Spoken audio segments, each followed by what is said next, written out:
Des clés pour vivre avec Nathalie Cardon. Des clés pour vivre. Cette semaine au micro pour intervenant, je reçois François Bustillo, frère franciscain conventuel, supérieur du couvent de Lourdes, membre du conseil épiscopal du diocèse de Tarbes-et-Lourdes et délégué épiscopal à la protection des mineurs et des personnes vulnérables. Bonjour frère François Bustillo. Bonjour. Tout d'abord, merci d'avoir accepté cette invitation. Vous avez écrit récemment un livre qui est paru aux éditions Nouvelle Cité en janvier 2021, ce livre qui s'intitule « La vocation du prêtre face aux crises » et en sous-titre « La fidélité créatrice ». Alors on va parler bien sûr, et j'ai lu votre livre, donc il y a plein de thèmes en cette période si particulière, période de crise, période de pandémie. Un mot, pourquoi l'écriture, frère François Bustillo, en ces temps particuliers de cet ouvrage? Il m'a semblé important de dire d'abord, parce que d'abord j'ai prêché aux prêtres, et après j'ai écrit pour laisser peut-être une trace, ma réflexion, ma méditation. Certes, mon livre n'est pas un traité dogmatique, c'est une pensée, c'est une méditation, c'est une réflexion sur la vie et sur la vocation du prêtre. Donc il m'a semblé important d'être libre dans la proposition, pour pouvoir dire tout simplement aux prêtres, et c'était le but de ma démarche, oui, la vie peut-être est compliquée, nous vivons des temps difficiles, d'incertitude, mais nous avons une vocation sublime, une vocation belle. Et parfois, à cause des difficultés de la vie, à cause des obstacles de la vie, on peut sombrer peut-être dans la tristesse, dans le fatalisme. Alors il m'a semblé important de dire, écoutez, il faut aller à la source, il faut découvrir ou redécouvrir notre identité sacerdotale, et alors on se donne. Alors on offre ce qu'on a de mieux. Redécouvrir son identité sacerdotale. Qu'est-ce qu'on peut entendre? Que cette identité sacerdotale a été quelque peu au fil du temps, et peut-être des crises et des épreuves un peu oubliées? Mais souvent, nous voyons, il me semble, dans notre société, le faire du prêtre. Il fait des réunions, il fait des baptêmes, il fait des messes, et il fait des funérailles. Il fait beaucoup de choses. Et nous voyons le faire, nous voyons la mission. Et il m'a semblé intéressant de voir aussi l'être du prêtre. Qui il est. En vérité, de voir un peu sa sensibilité, son caractère, sa nature profonde, et surtout à travers et à partir de l'ordination, voilà, le prêtre, il doit se rappeler qu'un jour, dans son histoire, Dieu est passé et il s'est posé dans son histoire. Il y a eu cette onction qui est une force pour la mission. Il y a eu cet événement unique dans la vie d'un prêtre, l'ordination sacerdotale, où il n'était pas seul, il était entouré d'autres prêtres, il y avait un évêque, il y avait la famille, il y avait des laïcs, donc un moment extraordinaire.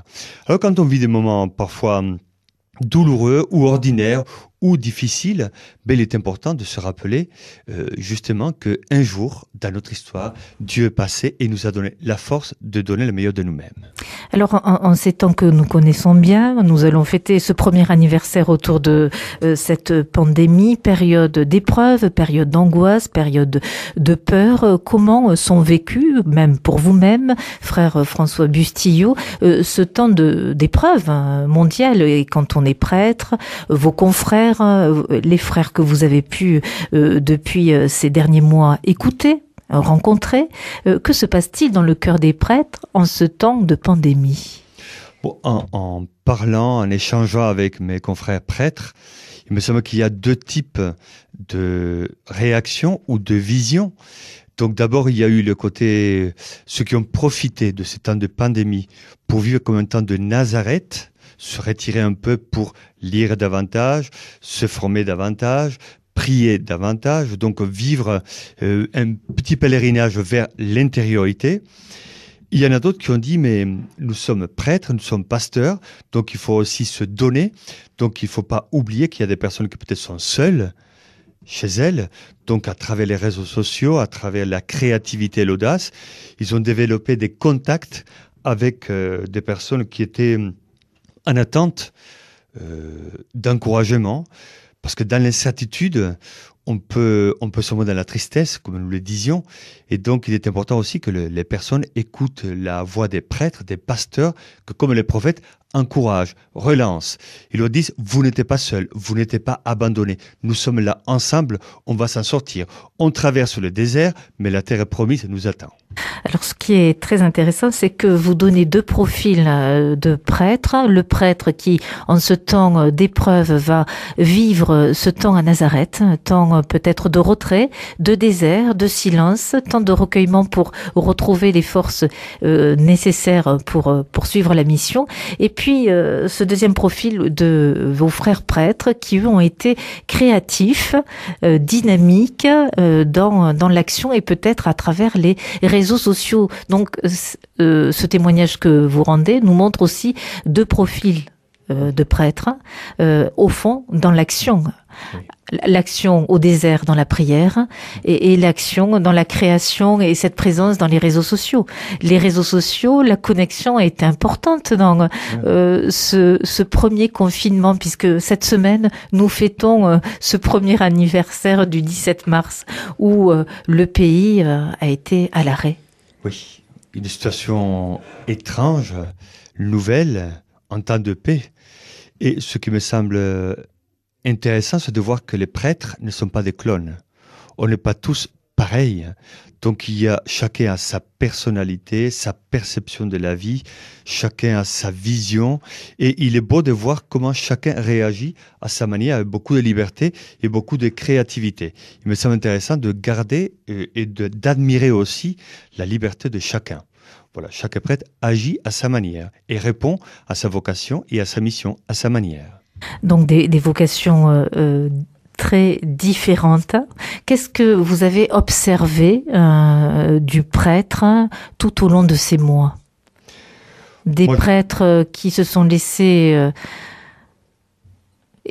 des prêtres éprouvés par cette situation où le pasteur a été parfois mis en arrêt dans sa propre paroisse. Prêtres, bon, en général, il y a certains qui ont réagi d'une manière peut-être très active et très créative. J'ai pas trouvé trop de déprime, trop de tristesse.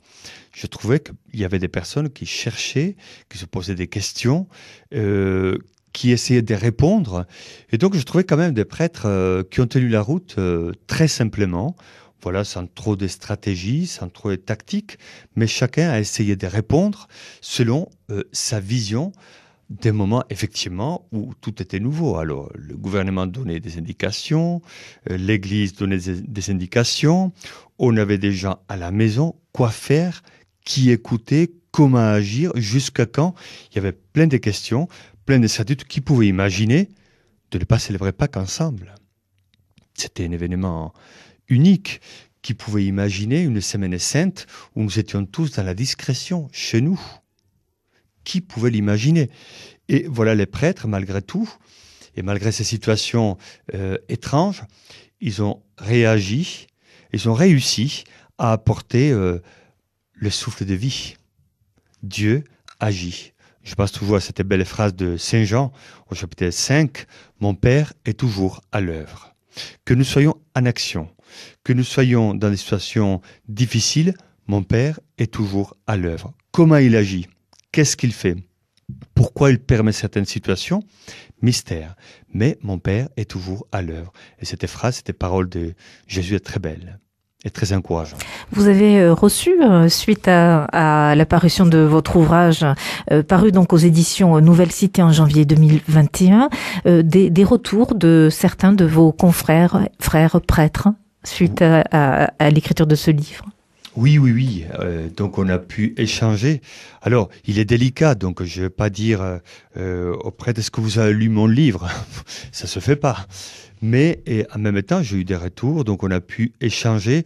Évidemment, quand on écrit 240 pages, on dit beaucoup des choses. Alors, on peut être d'accord où on peut trouver des intuitions intéressantes, d'autres moins intéressantes. Je trouve que c'est tout à fait normal.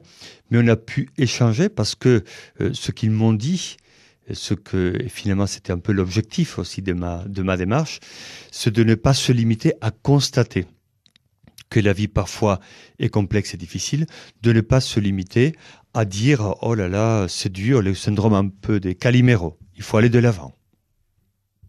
Et il faut répondre à cette mission malgré les temps parfois sombres, une période comme vous venez de le dire inédite aussi avec cette pandémie. Donc traverser dans la confiance la crise. Notre foi nous est donnée pour être solide et pour retrouver la stabilité. Le prophète Isaïe fait un lien entre la foi et la stabilité, la solidité intérieure. Et justement, dans des périodes de crise et de difficultés, quand on traverse le désert, il est important de se dire, bon, le temps est difficile, c'est exigeant, c'est ascétique, mais nous ne sommes pas seuls. Le Seigneur permet l'épreuve pour que nous soyons plus solides, plus forts et meilleurs. Donc il va sortir quelque chose de bon et de fort de chacun d'entre nous. Ce temps d'épreuve a été, selon vous, permis par le Seigneur. Et cette épreuve qui se poursuit avec la pandémie, ce que nous connaissons aujourd'hui, coronavirus, variants, vaccins. Je pense que nous avons été tous surpris de la situation. Alors comment, dans une société, la société de la science, de la technique, où on maîtrise à peu près tout, où on a des agendas remplis, tout est organisé à l'avance, et d'un seul coup, un virus minuscule a paralysé la vie économique, politique, relationnelle du monde. C'est quand même étrange.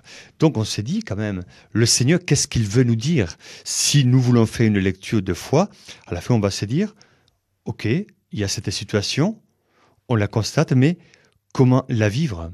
Qu'est-ce que Dieu veut nous dire? Dieu permet tout le long de l'histoire des crises sanitaires, économiques. Dans l'Ancien Testament, le peuple d'Israël connaît l'exil. Donc il y a des moments aussi douloureux, difficiles, mais qu'est-ce que Dieu veut nous dire? Parce que Dieu nous parle. Et à mon avis, il est important de sortir les antennes pour dire, voilà Seigneur, que veux-tu nous dire à travers cet événement? Eh bien, c'est peut-être la question du jour pour ceux et celles qui vous ont suivi en ce premier entretien de la semaine sur cette série et ce livre que l'on peut donc commander aux éditions Nouvelle Cité, La vocation du prêtre face aux crises, la fidélité créatrice. Traversons les événements de la vie dans la confiance, traversons les crises et cette crise particulièrement que nous connaissons mondialement, la crise de la pandémie. Frère François Bustillo, je vous propose de terminer cet entretien avec une bénédiction pour tous les auditeurs qui vous suivent aujourd'hui. Et merci, je vous donne rendez-vous demain à la même heure. Que le Seigneur vous bénisse, qu'il vous montre son visage et qu'il vous donne la paix. Que Dieu vous garde. Amen.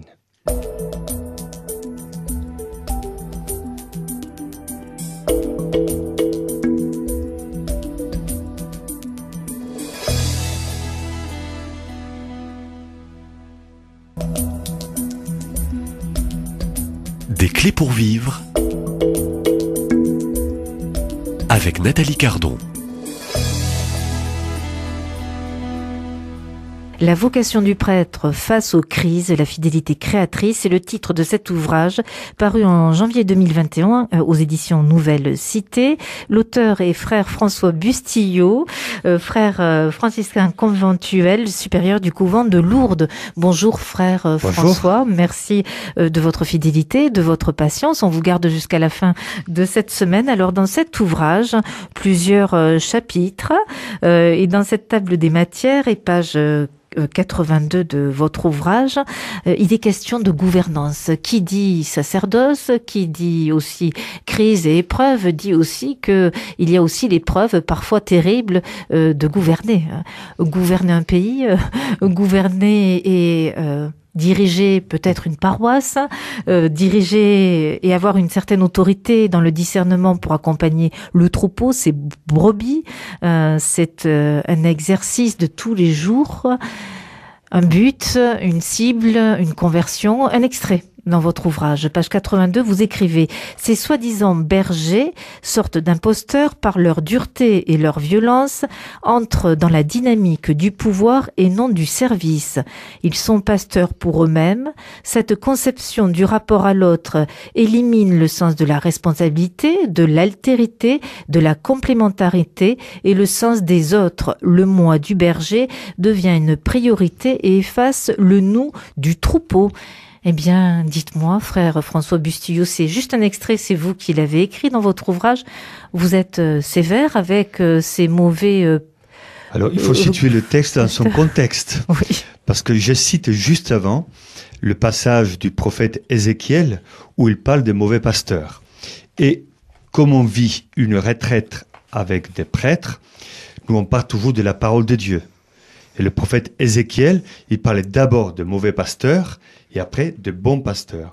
Et quand il parle de mauvais pasteurs, il dit le pourquoi ils sont mauvais. Et puisque c'est la parole de Dieu, il me semble intéressant de dire, et pour nous aujourd'hui, est-ce que cette parole elle est anachronique? Est-ce qu'elle nous provoque? Et dans le mot provocation, il y a le mot vocation. Est-ce qu'elle nous réveille? Parce qu'effectivement, la critique sévère du prophète Ézéchiel, c'est que justement les pasteurs, ils ne s'occupaient pas de brebis. Ils négligent. Ils pensent à eux, ils ne pensent pas aux autres. Et effectivement, quand on est pasteur et prêtre aujourd'hui, dans une période où les prêtres ne sont pas très nombreux, où il n'y a pas beaucoup de vocations, il est important de retrouver la mission. Nous ne sommes pas dans une fonction, mais dans une mission. Un peu comme dans la vocation de Matthieu. Voilà, Jésus passe, il était collecteur d'impôts, il était assis dans sa fonction. Jésus passe, suis-moi, il appelle, et il passe de la fonction à la mission. Il suit Jésus. Et il me semble important, lors de moments de retraite, de faire un petit examen de conscience. Comment je vis mon ministère? Comment je vis ma mission? Est-ce que je me donne? Est-ce que je pardonne? Est-ce que je partage le meilleur de moi-même? Est-ce que je suis attentif à ce que les personnes qui me sont confiées vivent? Et finalement, quand on sort à l'extérieur de soi-même et on découvre le monde, la paroisse, la mission qu'on nous a confiée, bien alors il est important de se dire, est-ce que je suis dans la ligne du bon pasteur, comme Jésus l'a dit dans l'Évangile, ou bien est-ce que je dois me purifier, je dois progresser et avancer? Alors aujourd'hui, il semblerait que dans ce troupeau, les brebis se plaignent souvent de leurs pasteurs et montrent du doigt les mauvais pasteurs. Frère François Bustillo, l'état de l'Église aujourd'hui, de l'institution, si vous deviez avoir une parole de miséricorde, mais dans la justice et la vérité, est-ce que l'Église institution, est-ce que les âmes des pasteurs sont dans cet équilibre et cet équilibre du bon pasteur, voilà. Est-ce que tous ces pasteurs sortent de cette fonction pour être véritablement dans cette mission du pasteur? Qui dit mission dit abandon total. Absolument. Et on n'est pas dans la gouvernance et l'abus de pouvoir et le besoin de devenir carriériste, car il y a aussi ce carriérisme qui existe dans l'institution Église. Frère François Bustillo, c'est aussi une réalité. Oui, mais justement, nous vivons le carême est un temps de purification. Nous avons vu ces derniers temps comment le pape François et avant lui le pape Benoît ont réagi d'une manière sévère, dure, par rapport à des tentations qui éloignent le prêtre de sa vraie mission. Et quelque part, il y a un côté profane du monde qui peut nous toucher. Alors, on ne peut pas généraliser, il ne faut pas diaboliser, mais il faut être vigilant. Un peu comme pendant le temps de l'Avent, la parole de Dieu nous dit vigilance. Et alors, par rapport à notre mission, par rapport à notre vie, par rapport à notre vocation, est-ce que nous donnons le meilleur de nous-mêmes? Est-ce que nous cherchons et nous voulons faire la volonté de Dieu? Ou est-ce que nous voulons être apaisés, réussir et être les meilleurs, le plus fort? Nous ne pouvons pas, il me semble, être dans une logique de domination. Nous ne pouvons pas être dans une logique de séduction. Nous ne pouvons pas être dans une logique de manipulation. Nous sommes, de par notre vocation et notre mission, au service des autres. Et il faut découvrir l'être de l'autre. Qu'est-ce qu'il vit? De quoi il a besoin? Peut-être qu'il vit un moment difficile, qu'est-ce que je peux apporter? Peut-être qu'il vit un moment heureux, comment je peux me réjouir avec? Le pasteur est sensible à ce que l'autre vit. Alors, vous disiez au début, effectivement, il y a des pasteurs qui ne sont pas contents de leurs brebis, des brebis qui ne sont pas contents de leur pasteur. Bon, c'est notre humanité. En même temps, je pense qu'il faut aller au-delà des états émotionnels. Il faut quand même se situer dans la dynamique de la foi. Et là, peut-être on n'est pas un club de parfaits, ni les prêtres, ni les laïcs, mais comment nous pouvons avancer ensemble et grandir à l'écoute de la parole de Dieu. C'est la parole de Dieu qui nous montre la voie. C'est notre GPS, c'est notre boussole qui nous oriente. Donc comment, malgré les difficultés ou avec les difficultés, nous écoutons davantage la parole de Dieu pour être plus en forme, plus en cohérence avec ce que le Seigneur veut de ses pasteurs.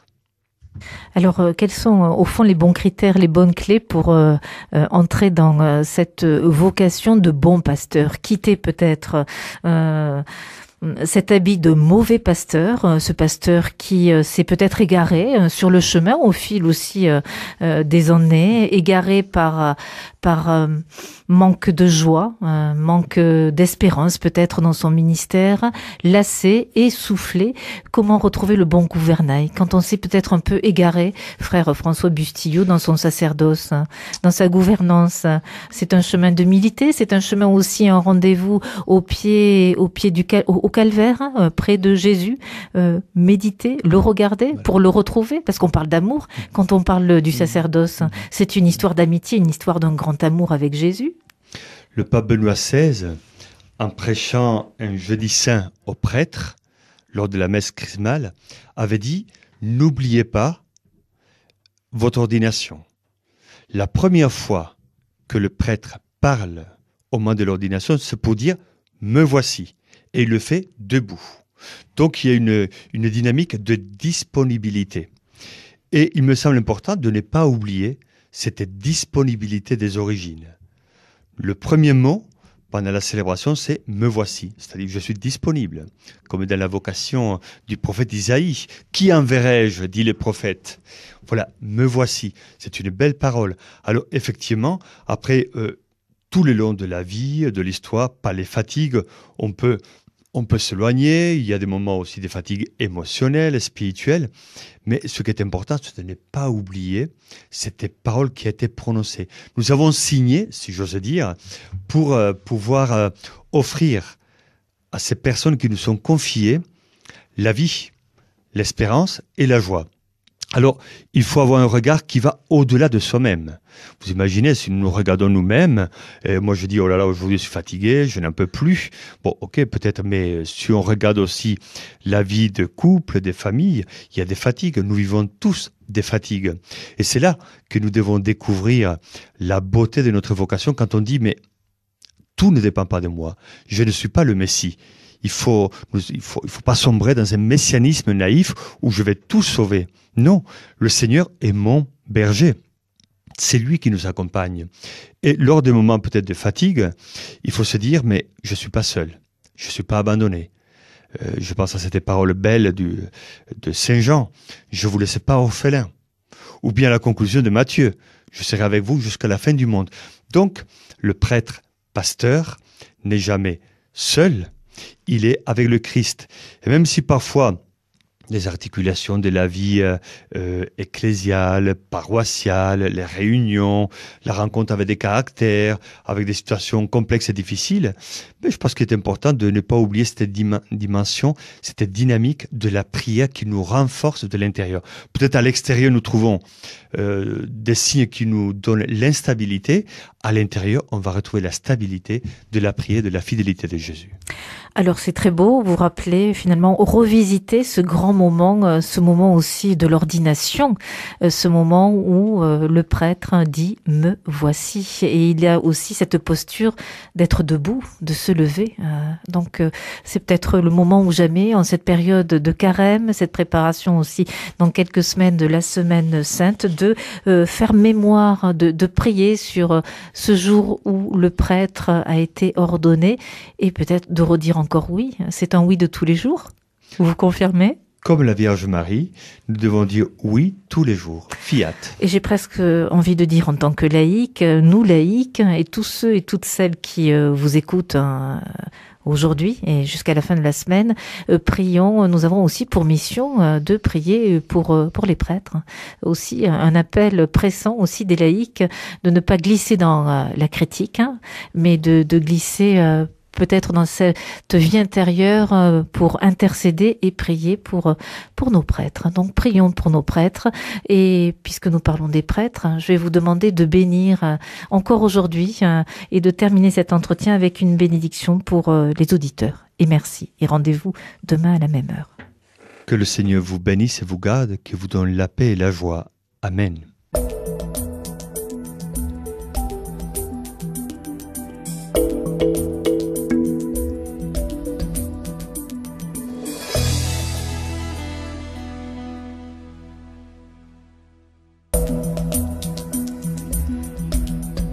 Des clés pour vivre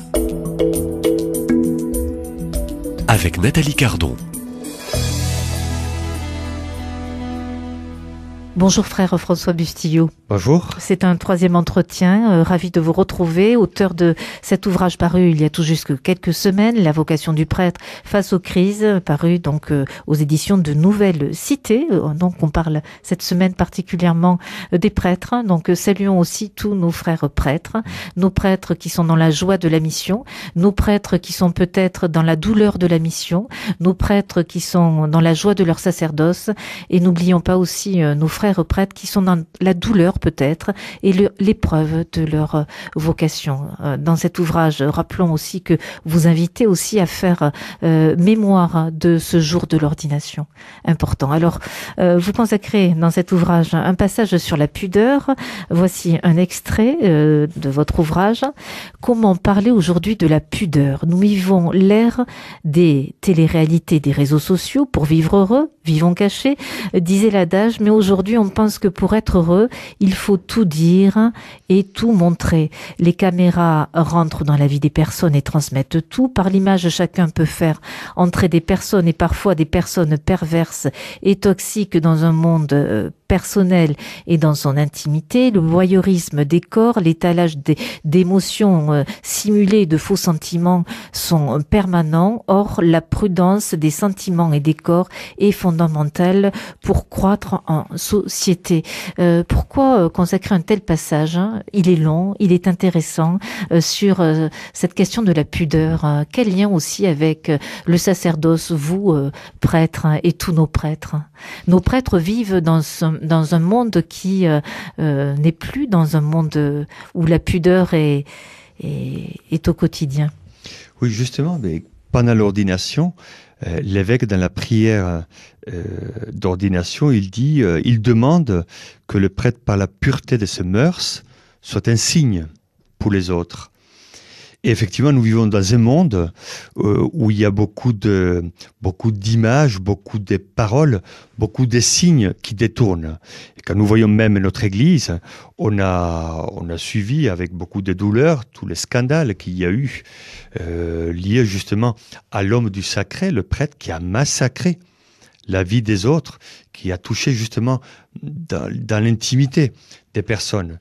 Donc il m'a semblé important de se dire, effectivement, il y a eu des cas douloureux, scandaleux et criminels dans l'Église, et le pape Benoît XVI et le pape François l'ont dénoncé, et l'Église agit pour résoudre ces problèmes, mais il me semblait important de revisiter la dimension de la pudeur, la dimension de l'intimité. Parce que justement, nous voyons dans notre société qu'il y a beaucoup de place, on donne beaucoup de place pour le paraître. l'apparence. Voilà, Jésus critique les pharisiens parce que justement, ils font tout pour se faire remarquer. Et nous sommes beaucoup dans la dynamique de l'apparence, du paraître. Et peut-être, comme je le dis, sans doute par peur de disparaître et parce qu'il y a un déficit d'être. Donc, il me semblait intéressant de parler de la pudeur parce que c'est le domaine de l'intimité.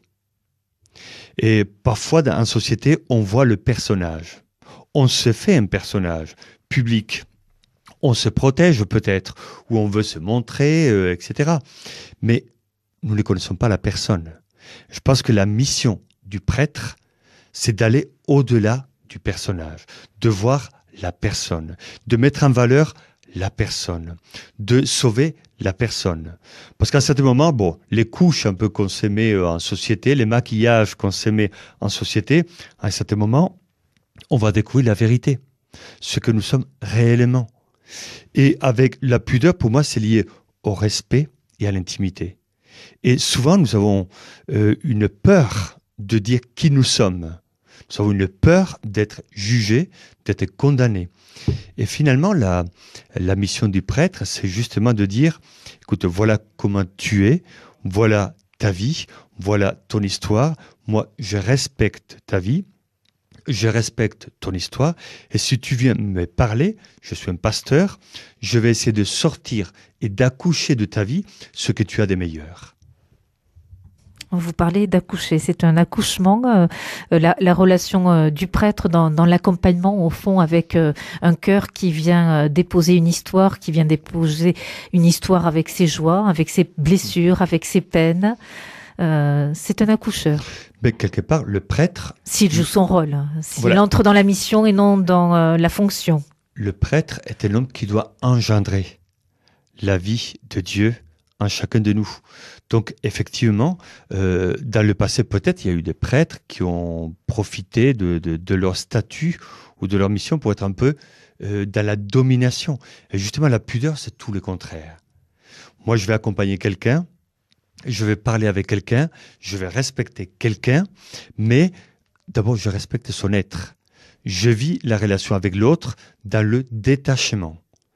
Dans le détachement, il n'y a pas de passivité, il n'y a pas d'indifférence, mais c'est une manière de respecter l'autre avec son monde intérieur. Il va me dire ce qu'il veut, ce qu'il croit important de me dire en ce moment de son histoire.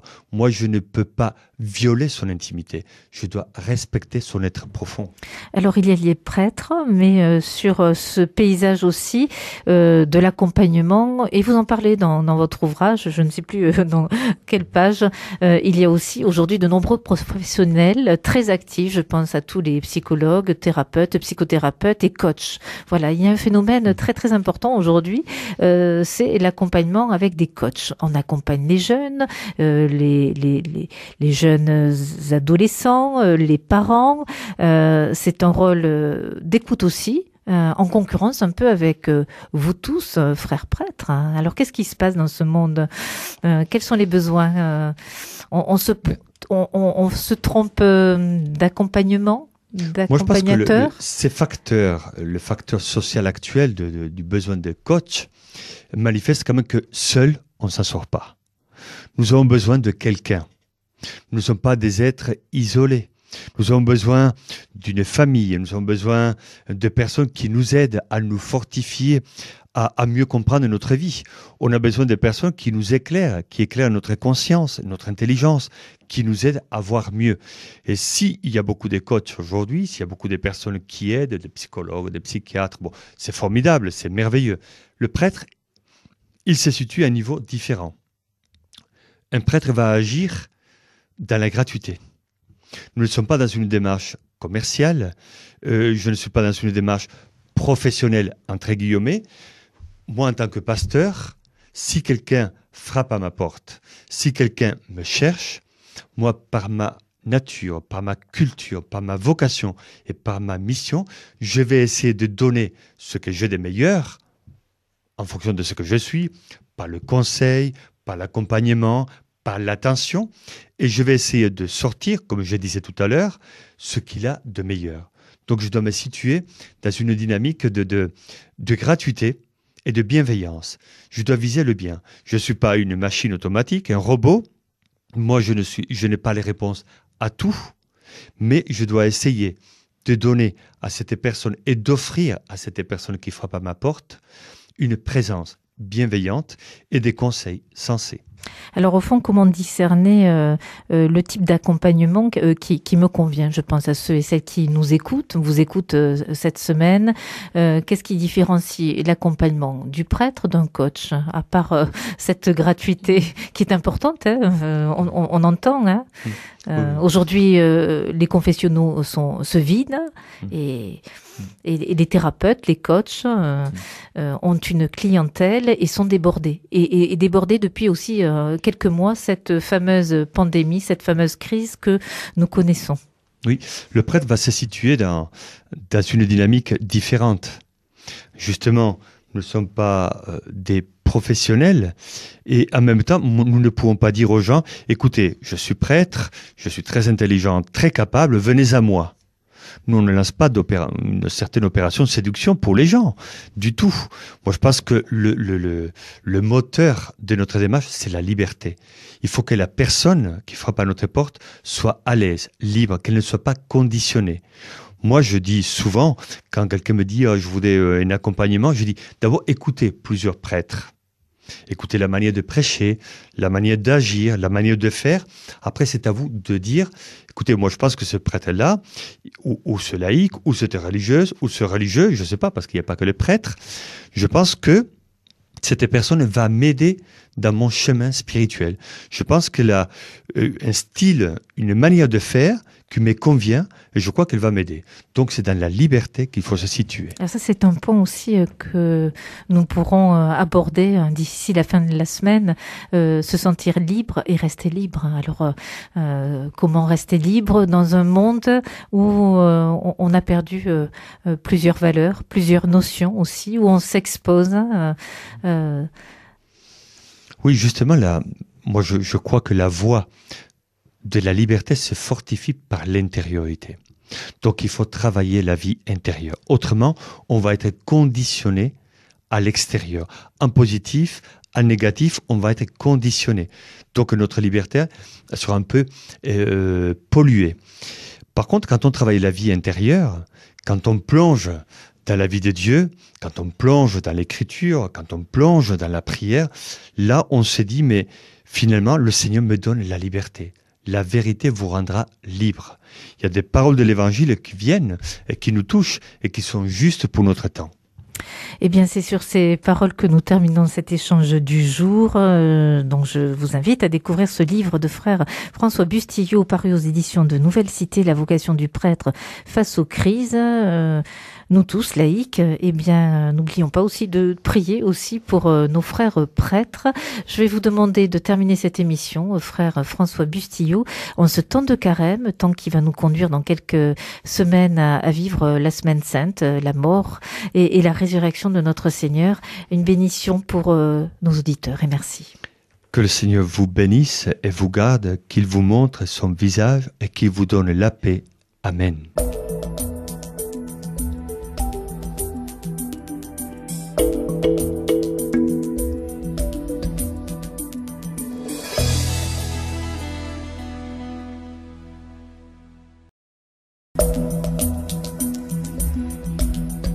Des clés pour vivre avec Nathalie Cardon. Bonjour frère François Bustillo. Bonjour. Alors je vais vous proposer, aux auditeurs de rêver quelques minutes avec vous. C'est possible de rêver dans cette thématique? Vous rêvez. Est-ce que vous avez rêvé, beaucoup rêvé, en écrivant cet ouvrage qui parle au fond de la vocation du prêtre et de ce don du prêtre pour le monde? Au fond, la vocation du prêtre, c'est de se donner par amour sans plus compter pour le salut des âmes. Absolument. Donc, si on ne rêve pas, on meurt. Vous rêvez vous-même? Toujours. Si on ne rêve pas, on meurt.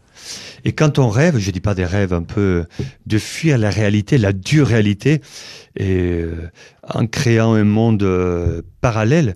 Non, moi je crois que le rêve nous aide à viser l'excellence. Donc vous invitez les frères prêtres, les laïcs à rêver, oser rêver. Absolument.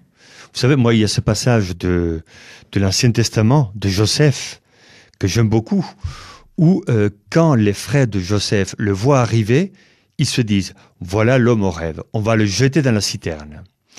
Et moi je pense que c'est un danger, pour hier et pour aujourd'hui.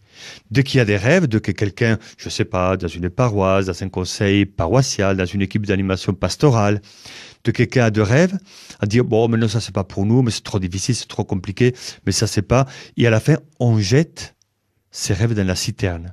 Je trouve que c'est dangereux, parce que je crois que l'Église, tout le long de l'histoire, a fait rêver.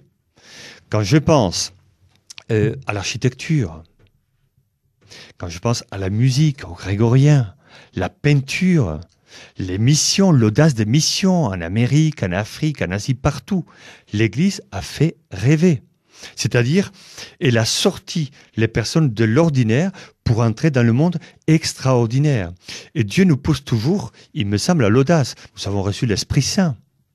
Dans la prière de l'ordination sacerdotale, on évoque souvent l'Esprit Saint. Et le prêtre est un homme porteur de vie. Et donc, s'il est porteur de vie, il est porteur d'avenir. Donc, il ouvre des fenêtres, il ouvre des portes, il ouvre des chemins. Souvent, aujourd'hui, on dit, oh là là, c'est compliqué, c'est difficile. On est dans le livre des Lamentations et on s'installe presque dans le livre des Lamentations. Et justement, le Seigneur nous invite à ne pas sombrer dans la tristesse. À ne pas être non plus complètement loufoque, mais de se dire comment, avec l'Esprit Saint que nous avons reçu, nous allons de l'avant. Et nous ouvrons de nouvelles voies, des nouvelles perspectives. Donc on entend que vous êtes pour le rêve, mais au fond, un rêve qui se concrétise par l'audace, une audace missionnaire. Bien sûr, mais écoutez, moi je pense toujours à cette belle parole de Jésus, au tout début dans le discours de la montagne. Vous avez entendu, moi je vous dis. Dans le « moi, je vous dis », il y a une nouveauté. Jésus apporte une nouveauté pour le monde. Il invite au pardon, l'amour de l'ennemi. Tout est nouveau. C'est exigeant. C'est pas automatique, c'est pas facile, mais c'est merveilleux. Jésus ouvre des perspectives nouvelles à travailler. La porte est étroite. La porte est étroite aussi. Parce que la lecture de l'Évangile, la porte est étroite. Oui, mais vous voyez... On ne rêve pas d'entrer en agonie et de rester au pied de la croix comme la Vierge Marie en regardant Jésus crucifié. Ça fait pas rêver la passion de Jésus. Ça fait rêver si on voit la dimension de l'offrande. Jésus offre, il donne la vie. Et alors pour nous, quand on voit la croix, et ça c'est merveilleux, on ne voit pas un signe politique comme certains voient aujourd'hui. Nous voyons un signe où un homme a tout donné. Il est allé jusqu'au bout et il a pardonné. Et ça, c'est merveilleux. Là aussi, ça fait rêver. Aujourd'hui, il y a tellement de résistances au pardon. On est souvent dans la violence, dans la vengeance, dans des dynamiques un peu animales, primitives. Et moi, je pense que justement, Jésus dit, aimez vos ennemis. C'est exigeant, mais c'est libérateur. C'est merveilleux. Et moi, quand je parle de rêve, justement, c'est pas le rêve un peu facile, c'est pas le rêve des 1001 nuits, hein, c'est carrément vivre cette dynamique où on offre à l'humanité, où on offre à nos contemporains des voies nouvelles, des perspectives nouvelles. Le Seigneur nous pousse à être audacieux. Nous avons reçu un esprit d'audace et pas de peur, comme dit Paul à Timothée. Alors, vous évoquez la peur. Aujourd'hui, il y a beaucoup de peur, frère François, avec les événements que nous connaissons autour de la pandémie. Il y a beaucoup de peur, mais vous le savez, la peur nous lie à la mort. Et justement, alors il ne faut pas être fou, il faut être vigilant, conscient et prudent, mais en même temps, la peur paralyse. Et chacun a ses peurs à gérer. Mais justement, l'Esprit Saint qu'on a reçu le jour de l'ordination est un esprit de force, est un esprit de courage. Et là où nous voyons des découragements par la peur, il est important qu'il y ait des présences la présence du prêtre, la présence des baptisés pour dire « Courage, vous n'êtes pas seul, nous sommes avec vous ». Et donc, quelque part, cette belle présence d'encouragement et pas d'illusion que nous offrons aux personnes, c'est pour dire, voilà, vous n'êtes pas seul. Vous n'êtes pas seul. N'ayez pas peur. Jean-Paul II, combien de fois il l'a dit, n'ayez pas peur. Et combien les papes nous ont encouragés à ne pas avoir peur. Parce que finalement, il y a beaucoup de gens qui veulent nous enfermer dans la peur, nous enfermer pour que nous ne soyons pas créatifs, nous dire c'est tellement difficile, c'est tellement dangereux, c'est tellement pénible qu'il vaut mieux rester assis. Mais quand même, notre vocation n'est pas de s'asseoir, pleurer et mourir. Notre vocation, c'est de agir, de réagir et de se donner jusqu'au bout. Et oui, vous parlez de créativité. Le créatif doit être dans une dynamique debout dans la vie. Absolument, nous sommes des fils de la résurrection. Il ne faut pas l'oublier. Jésus est ressuscité. Alors aujourd'hui, quotidiennement, on compte les morts. Oui, ça c'est une perspective que je trouvais assez mortifère, hein, c'est le cas de le dire, hein, parce que, vous savez, vous imaginez ce qu'on transmet aux gens quand on compte les morts. Alors, même si c'est une réalité, mais insister sur cette dynamique de mort, c'est terrifiant. Nous devons dire en même temps, écoutez, il y a des initiatives, il y a de la créativité, il y a des personnes qui se donnent, il y a des personnes qui travaillent, voilà, il y a des personnes qui sont solidaires, il y a des personnes qui ont de la compassion, il y a des scientifiques qui travaillent, voilà, parce que sinon, autrement, c'est terrifiant. Et justement, la foi nous invite à nous dire, oui, il y a des difficultés, oui, il y a des morts, oui, il y a des obstacles, mais le Christ est ressuscité. Il est sorti du tombeau. Donc, il nous invite à l'espérance. Eh bien, on va garder cette espérance pour aujourd'hui, pour vous retrouver, si vous le voulez bien, frère François Bustillo, dès demain. Demain, nous marquons cette belle fête, une grande fête de Saint-Joseph. Et quand on pense à Saint-Joseph, on pense aussi à la paternité. Et ça vous va bien, frère François, vous qui avez écrit aussi autour de la vocation du sacerdoce.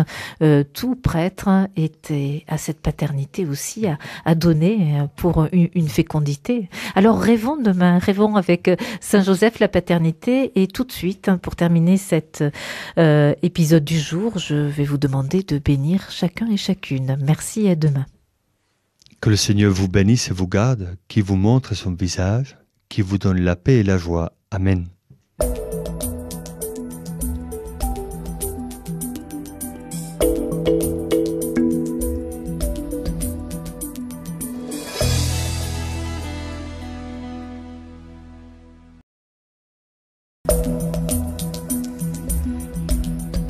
Des clés pour vivre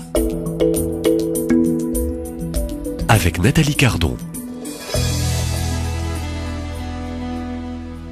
Bonjour frère François Bustillo. Bonjour. C'est la dernière ligne droite. Vous êtes libéré en sortant de ce studio. Je rappelle que vous avez écrit il y a quelques semaines ce livre, La vocation du prêtre face aux crises, paru aux éditions Nouvelle Cité. Aujourd'hui, nous fêtons, nous célébrons cette belle et grande figure de paternité, c'est Saint Joseph. Et quand on parle de la vocation du prêtre, de ce « oui, me voici », au jour de son ordination, ce sont les premiers mots de chaque prêtre ordonné, « me voici », et ça dit aussi toute la vocation de la paternité du pasteur qui va être appelé à écouter, guider, conduire, discerner.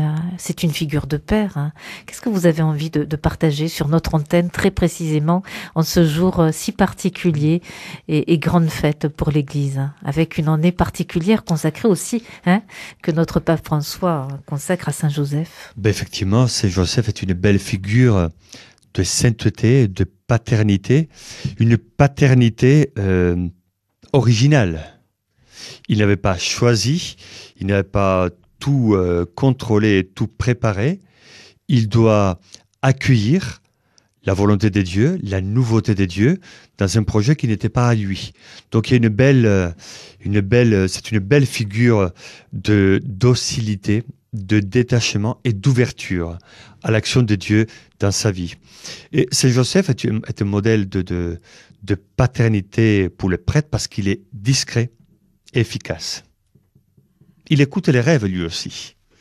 Il écoute la voix du Seigneur en rêve, hein, et il est discret. On ne parle pas beaucoup de lui, mais il est efficace. Donc, lors de moments difficiles, douloureux, dangereux, quand il a parti en Égypte, c'est lui qui prend l'initiative, celui qui part, celui qui accompagne. Et donc, il est beau de voir que dans un monde comme le nôtre, où la paternité n'est pas très à la mode, elle est même en difficulté, voilà, la figure de Saint Joseph nous renvoie à cette paternité gratuite, dans laquelle on n'a pas choisi certaines choses, certaines situations, mais de par notre vocation et notre mission, on va accompagner les petits Jésus d'aujourd'hui. Vous parlez encore une fois dans cette série, ces différents échanges que nous avons eus dans la semaine, on parle d'accompagnement, de paternité, mais de gratuité. Oui, Qu'est-ce tout à qu'elle fait. dit cette gratuité au fond dans la vocation quand on est père, quand on est époux, quand on est prêtre ou quand on est simplement laïque, célibataire, cette Oui, parce que gratuité? finalement, vous savez, aujourd'hui, quand on voit la mission et la vocation du prêtre, on va voir, comme nous l'avons dit au début de la semaine, on va voir l'action, la mission, les réunions, les célébrations, et tout cela juste et bon. Mais on oublie qu'un prêtre n'est pas juste là pour gérer, organiser, n'est pas un fonctionnaire, le prêtre. Le prêtre, il est là pour aimer. Et souvent, on oublie que la vraie vocation du prêtre, c'est d'aimer. Aimer Dieu et aimer les autres. Alors, quand on fait des funérailles, un mariage, un baptême, quand on confesse, quand on reçoit des personnes, quand on fait des célébrations, notre manière d'aimer, c'est de pouvoir partager et de pouvoir communiquer à ces personnes qui sont là devant nous ce que nous avons de bon et de bien. Notre manière d'aimer, c'est quelque part de toucher leur cœur, de toucher leur vie, par notre vocation et par notre mission. Je pense que les gens attendent des personnes qui sont bienveillantes. Et finalement, notre manière d'aimer, c'est aussi d'être bienveillant. La logique de la bénédiction, dire du bien, est une mission qui est importante. Aujourd'hui, on critique beaucoup, on démolit beaucoup. La bénédiction, c'est dire du bien. Et dans la paternité du prêtre, comme dans la paternité de Saint Joseph, il y a cette manière de véhiculer, de transmettre tout ce qui est bon et bien. C'est une année spéciale qui est consacrée à Saint Joseph. Qu'est-ce que ça dit, cette année spéciale sur cette figure de Saint Joseph? C'est une année particulière qui va reposer pour remettre un petit peu en lumière cette vocation de l'homme dans sa paternité, une paternité qui est fragilisée aujourd'hui. Oui. Moins de points de repère, perte des valeurs. Comme disent certains, aujourd'hui, il y a un manque de pères et de repères. Bon. Mais je pense qu'effectivement, l'année Saint-Joseph va nous permettre de méditer sur notre paternité spirituelle. Pendant longtemps, on a eu peur, peut-être, ou on a eu de la pudeur, je ne sais pas, pour parler de la paternité, parce qu'on a eu peur de voir du paternalisme de l'autre côté. Et finalement, notre mission, notre vocation n'est pas le paternalisme, mais la paternité. Et quelque part, dans notre vocation et dans notre mission, comme Saint Joseph, il est important que nous puissions récupérer la dimension de la présence. Un père rassure, un père éduque, un père transmet la vie, un père transmet un savoir, un père est là. Et moi, je pense que dans notre société, pour les jeunes, les moins jeunes, il est important qu'on trouve aussi des prêtres qui sont disponibles pour structurer des vies, pour donner une stabilité à certaines vies affectives, une solidité à certaines vies affectives, toujours, comme nous l'avons dit, dans le détachement, dans la liberté, dans la pudeur. Mais nous avons quelque chose à transmettre. Il serait dommage de voir le prêtre comme un gestionnaire et de ne pas voir le prêtre comme un homme qui peut engendrer à la vie spirituelle. Je suis convaincu qu'énormément de personnes aujourd'hui veulent découvrir Dieu. Peut-être ils sont sceptiques par rapport à l'Église, ils sont sceptiques par rapport au côté, je vais dire entre guillemets, politique de l'Église, mais ils cherchent Dieu en vérité. Comment nous, les prêtres, nous pouvons être des ponts, des terrains féconds? Il serait dommage d'imaginer que le prêtre est un homme qui vit frustré son affectivité, qu'il est stérile, qui ne fera rien dans sa vie. Non, le prêtre a une fécondité. Il a engendré de vie, de nouvelles vies à Dieu. Il est appelé aussi à vivre une fécondité dans laquelle il transmet tout ce qui est bon et bien, ce que Dieu nous a véhiculé par son amour. Le prêtre doit être aimable et aimant. Et dans cette liberté, au fond, hein, cette paternité s'exerce dans une grande liberté, sans un abus de pouvoir, hein, sans une possession de l'autre. Absolument. Il faut qu'il y ait toujours du détachement, comme nous l'avons déjà dit. Parce que le prêtre est là, il est là pour l'autre. C'est l'autre qui le sollicite. Si le prêtre rentre dans la vie intérieure pour diriger, orienter, culpabiliser, manipuler, il met la personne en danger. Et lui-même, il peut être maladroit, même s'il vise le bien, et il veut le bien, mais il peut être maladroit. Donc il est important qu'il y ait toujours un terrain de liberté par rapport à la personne de l'autre et par rapport à ce que l'autre veut dire de sa vie. Parce que chacun a son univers intérieur. Chacun porte ses secrets. Et c'est à la personne de dire avec beaucoup de liberté et de voir si c'est le moment favorable ou pas pour dire ce qu'elle vit, ce qu'elle est, ce qu'elle sent.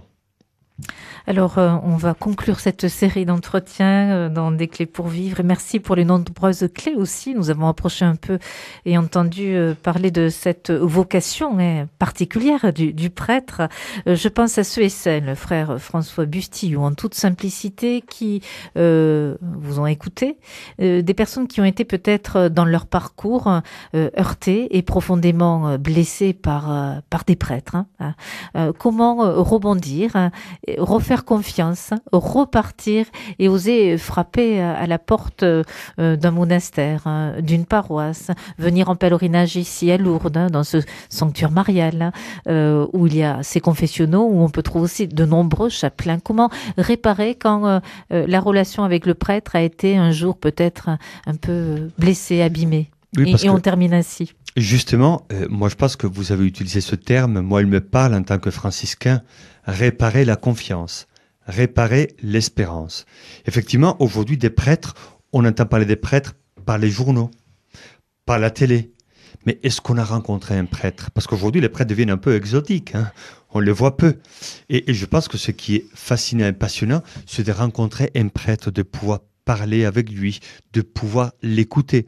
Parce qu'il n'y a pas beaucoup de contacts avec les prêtres. Alors peut-être c'est un appel aussi à beaucoup de simplicité, aller rencontrer le curé de mon village, ou un religieux, ou un prêtre à droite à gauche, pour dire qu'est-ce qu'il vit, comment il est, qu'est-ce qu'il peut me dire, qu'est-ce qu'il peut me conseiller, comment il voit le monde, et peut-être à partir de ce terrain de confiance, aller plus loin pour rencontrer Dieu.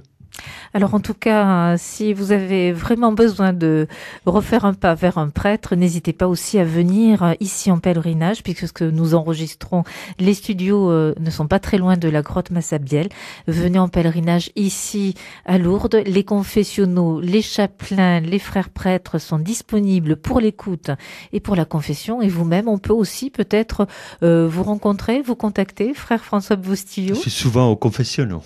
Voilà, alors entendez et venez vous confesser ici à Lourdes, près de l'Immaculée Conception. Merci de votre générosité. Vous avez donné un peu de votre temps et beaucoup dans cette série. Je rappelle cet ouvrage paru aux éditions de Nouvelle Cité, La vocation du prêtre face aux crises, la fidélité créatrice. Soyons tous et toutes des créateurs, créateurs de vie et d'espérance. Merci. Merci à vous. Et je vous demande une dernière bénédiction avant de repartir et de quitter ces studios. Et que le Seigneur vous bénisse, vous tous qui nous suivez, qui vous montre son visage bienveillant, qui vous donne la paix, la force et la joie. Amen.